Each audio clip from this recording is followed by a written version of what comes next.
Hello. Please hit like button and subscribe my channel. Also press bell icon for future video notifications. Thanks. Research published last month, October 25, in JAMA Neurology represents the latest evidence for the controversial notion that the onset of Parkinson's disease can be triggered by a viral infection. But experts tell the scientists that the viral Parkinson's hypothesis still lacks convincing evidence. For the study, researchers analyzed medical records from the Danish National Patient Registry dating between 1977 to 2016 and found a correlation between a Parkinson's diagnosis and an influenza diagnosis from at least 10 years prior. In total, the scientists included the records of 626 people, 271 of whom had been diagnosed with Parkinson's. They found that people who were diagnosed with the flu were 73% more likely to be diagnosed with Parkinson's more than a decade later than were people who'd never had a flu diagnosis. The study is certainly intriguing, University of Utah neurobiologist Jason Shepard tells the scientist in an email. He adds that he finds a connection between viral infections and neurodegenerative conditions such as Parkinson's to be plausible, because anything that can trigger an inflammatory response in the brain can be a trigger for subsequent neurodegeneration. See, can the flu and other viruses cause NOI? Infections can trigger inflammation and perhaps injury in regions of the brain such as the substantia nigra that are affected by the neurodegenerative disease. However, there have been no data indicating that a case of the flu directly increases one's risk of developing Parkinson's years or decades later. In a 2017 study published in NPJ Parkinson's Disease, he and colleagues infected mice with either the H5N1 bird flu virus or the H1N1 virus that caused the 2009 swine flu pandemic, allowed them to completely recover, and then treated them with a drug that attacks dopaminergic cells in the substantia.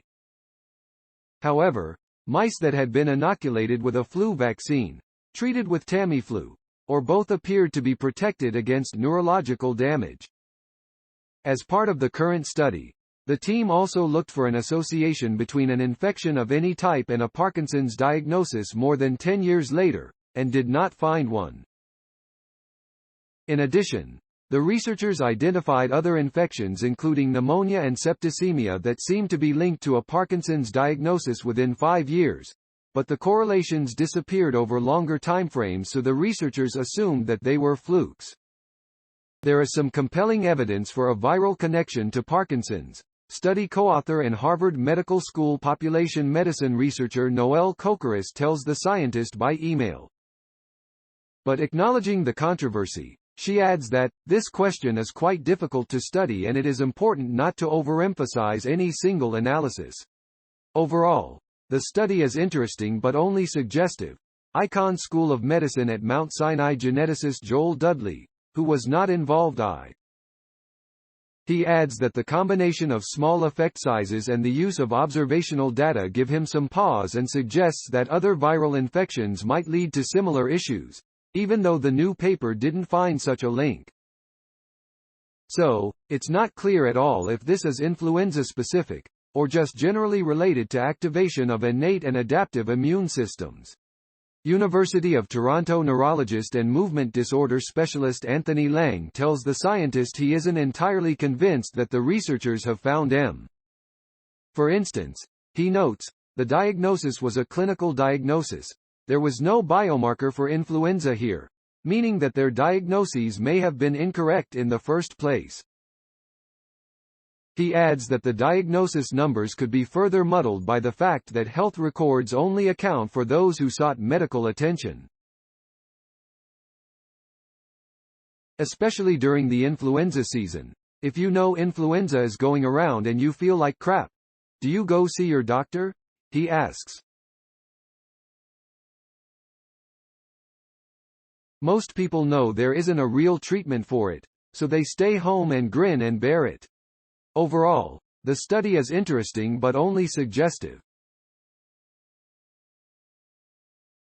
He tells the scientist that any one of the endless variables that influence health outcomes, whether or not they're recorded in the database, could have an unexpected effect, necessitating further study before any definitive conclusions can be drawn.